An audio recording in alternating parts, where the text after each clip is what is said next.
So I had a thought the other day. Hear me out. Okay. What if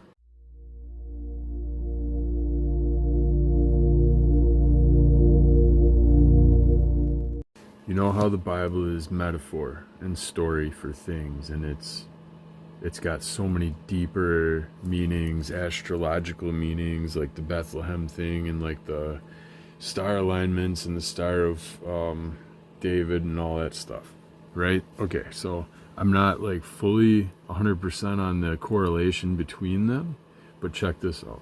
What if the Bible's foretelling of the coming of Jesus, the birth of Jesus, was actually the mass awakening that's happening?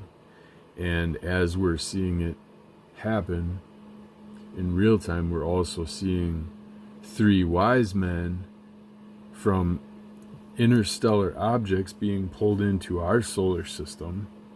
Not pulled in, but visiting. Like Oumuamua, what's the other one? Borisov, and now 3i Atlas. That's coming in and depositing gifts.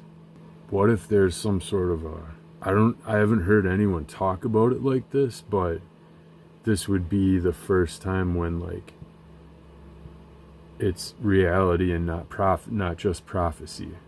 So we're seeing 3i Atlas. We saw the three interstellar, the first three in the history of humanity, or the history of recorded outside of our galaxy.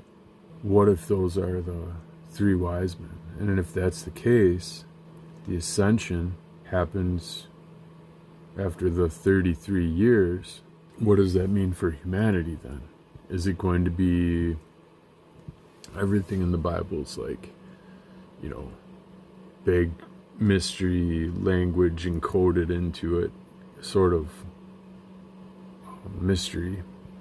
But what if it ends up being that those, like, the 33 years are that Jesus, according to the story, spent on earth, but really is symbolic for the times that happen after the mass awakening, before the mass ascension? I don't know. If anyone who is familiar with these sort of in-depth analyses of those sort of things and has an idea, throw it in the comments. Because, obviously I've heard the other ones, like Orion's belt being linked to the three wise men, and the Star of David in the town of Bethlehem, and like there's that whole thing. But I was thinking about it, like there's three interstellar objects, and unprecedented during a mass awakening. No one has even mentioned three wise men that I've seen yet. So maybe after this I'll see 10 videos on it once I post it. Who knows? That's just the way things work though in this day and age.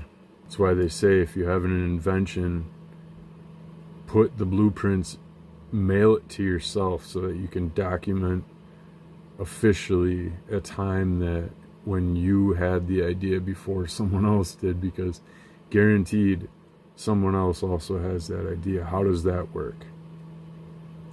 That's not by accident. That means we're having connection with the divine.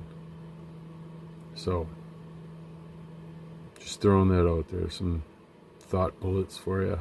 And if you have anything to expand on that, I'd appreciate that a lot. Throw it in the comments. Check it out. Because what could this mean after the three wise men? And it's been a while since I visited that story, so if we are to kind of look symbolically at the life of Christ, and what do they say? Like, atheist or not, or whatever, I don't fall into any categories. I hate it when people categorize themselves. It takes away from their true nature of them being them. Don't put yourself in a category. Acknowledge truth where you see it, But don't categorize yourself, because you're limiting yourself quite a bit, more than you realize. So, to acknowledge that perhaps some of what the Bible called out may have some truth anchored into it, may have some historical record that actually happened, like the flood, the Younger Dryas, certain things that correlate. There's some accuracy to the stuff, to the prophecies, to the different parables, the stories. What can we learn from that if we're going to take this as like we're living in the times of, you know, like the return, or that the whole story about the life of Jesus was that the return is going to mirror it somehow, but just like cosmically. Or I'm sure there's others out there who could really speak more to that, and I hope this video gets to them, because I find myself pretty well versed in gnosis of the different subjects. It's just there's a piece that I'm missing to connect it.